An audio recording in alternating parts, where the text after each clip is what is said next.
If you've paid attention to the media in the past few weeks, you've probably come across words such as conflict, war, self-defense, and maybe even become numb to the growing numbers of civilian casualties and deaths in Gaza, reaching more than 1,000. To frame genocide and Israel's systematic apartheid state as simply a conflict is insulting and unacceptable. The biased mainstream media has continued to turn a blind eye, neglecting the horrific number of deaths, never daring to criticize Israel's crimes, and reluctant to mention its oppressive and discriminatory policies.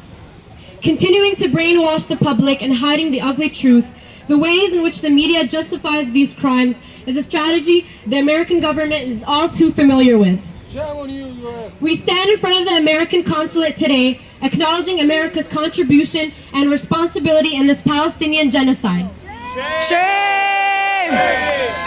America's one-sided support for the Israeli apartheid state is shown through their economic commitment of billions of dollars in military aid that enables these attacks, and how it is actively aimed to block and avoid any peaceful resolution that serves Palestinian interests, as the U.S. has continuously used its veto power to block UN resolutions. When a student from the University of South Florida asked President Obama why he's remained silent about Israel's human rights violations, Obama stated that it was a complicated Middle Eastern issue. In reality, the truth could not be simpler. This is proof that political and economical interests are valued far more than any humanitarian issue. Though the Obama administration claims to come up with peaceful resolutions, the U.S. has backed up Israel's attacks as Israel continues to violate international laws like its illegal practice of ethnic cleansing, illegal settlements, and the use of illegal chemical weapons.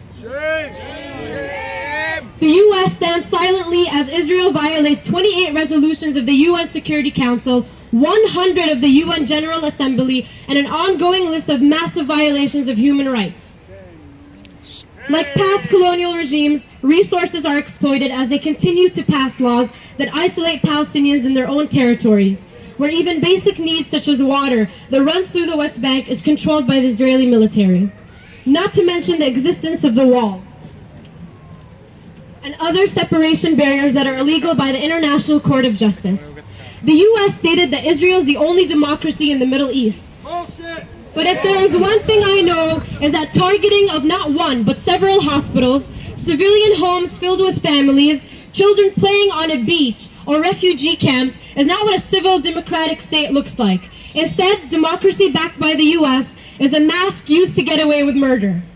Shame. Let's not forget Canada's role. Canada's ongoing support for Israel goes against what Canada believes in as a democracy and a country that's reputation is built on humanitarian effort. How can Canada live up to that reputation as it continues justifying Israeli crimes? Shame on you, Harper! We've heard from Harper and the conservatives standing by Israel. But what's worse are those who are silent, like our liberal leaders who have not yet publicly condemned the Israeli regime and their inhumane acts on civilians and Canada's economical exchange with Israel. Shame. Politicians, world leaders, and the propagandist media can neglect the thousands of lives we've lost. With each life, a dream and a future is killed too.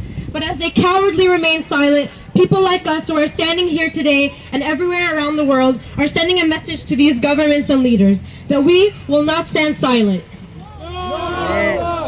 We need to understand that we have the power to do something. We sometimes take our freedom for granted, but we must use this freedom as a powerful tool to be the voice for those who are voiceless.